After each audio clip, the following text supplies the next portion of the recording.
They see my disability, I see my ability.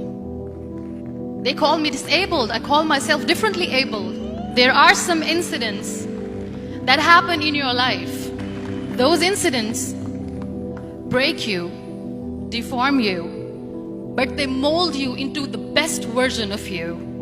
And the same thing happened to me. I was 18 years old when I got married. My father wanted me to get married. And all I said was, if that makes you happy, I'll say yes. And of course, it was never a happy marriage. Just about after 2 years of getting married, I met a car accident. Somehow my husband fell asleep and the car fell in the ditch. He managed to jump out, saved himself. I'm happy for him. But I stayed inside the car and I sustained a lot of injuries. The list is a bit long, don't get scared. The wrist was fractured. Shoulder bone and collarbone were fractured. My whole rib cage got fractured. And because of the rib cage injury, lungs and liver were badly injured. I couldn't breathe. I lost urinary bowel control. That's why I have to wear the bag wherever I go. 3 vertebrae of my backbone were completely crushed. And I got paralyzed for the rest of my life. I finally ended up in a hospital where I stayed for 2.5 months. I underwent multiple surgeries. One day, doctor came to me and he said, well, I heard that you wanted to be an artist, but you ended up being a housewife. I have a bad news for you. You won't be able to paint again because your wrist and your arm are so deformed, you won't be able to hold a pen again.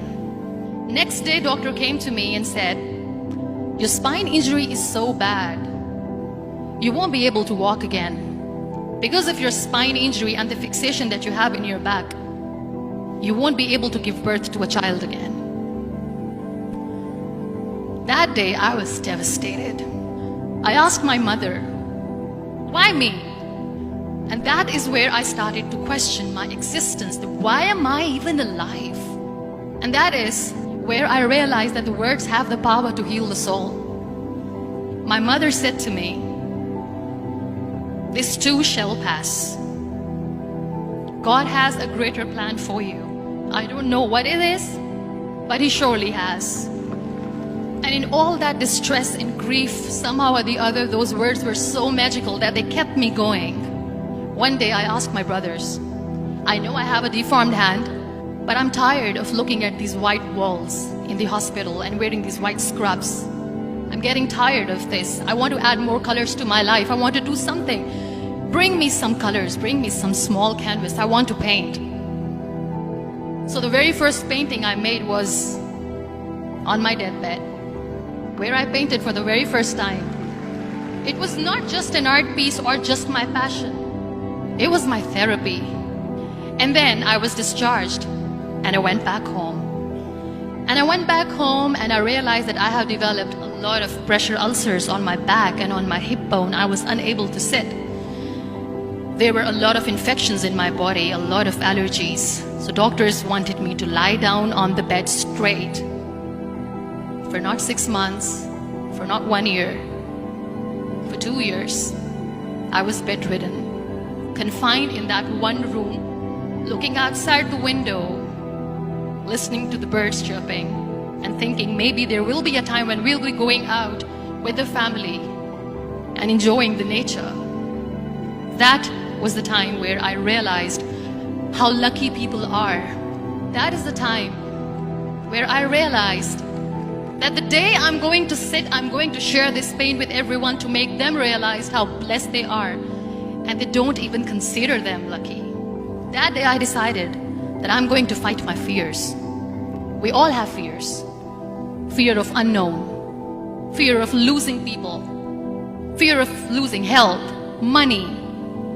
We want to excel in career, we want to become famous, we want to get money. We are scared all the time. So I wrote down one by one all those fears. And I decided that I'm going to overcome these fears one at a time. You know what was my biggest fear? Divorce. I was trying to cling on to this person who didn't want me anymore, but I said no. I have to make it work. But the day I decided that this is nothing but my fear, I liberated myself by setting him free. And I made myself emotionally so strong that the day I got the news that he's getting married, I sent him a text that I'm so happy for you and I wish you all the best. And he knows that I pray for him today. Number 2 was, I won't be able to be a mother again. And that was quite devastating for me. But then I realized there are so many children in the world, all they want is acceptance. So there is no point of crying, just go and adopt one. And that's what I did.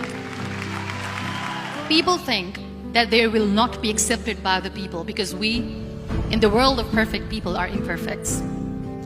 So I decided that instead of starting an NGO for disability awareness, which I know will not help anyone, I started to appear more in public. I started to paint. I decided that I'm going to join the national TV of Pakistan as an anchor person. And I've been doing a lot of shows for the last 3 years. I became the National Goodwill Ambassador for UN Women Pakistan, and now I speak for the rights of women, children. We talk about inclusion, diversity, gender equality, which is a must. Every time I go in public, I always smile. It's always a big toothy smile on my face, and people ask me, don't you get tired of smiling all the time? What's the secret? I always say one thing, that I have stopped worrying about the things that I have lost, the people that I have lost. Things and people who were meant to be with me are with me.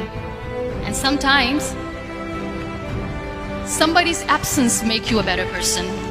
Cherish their absence. It's always a blessing in disguise. Live your life fully. Accept yourself the way you are. Be kind to yourself. Be kind to yourself. I'll repeat, be kind to yourself, and only then you can be kind to others. Love yourself and spread that love. Life will be hard. There will be turmoils, there will be trials, but that will only make you stronger. So when you accept yourself the way you are, the world recognizes you. It all starts from within.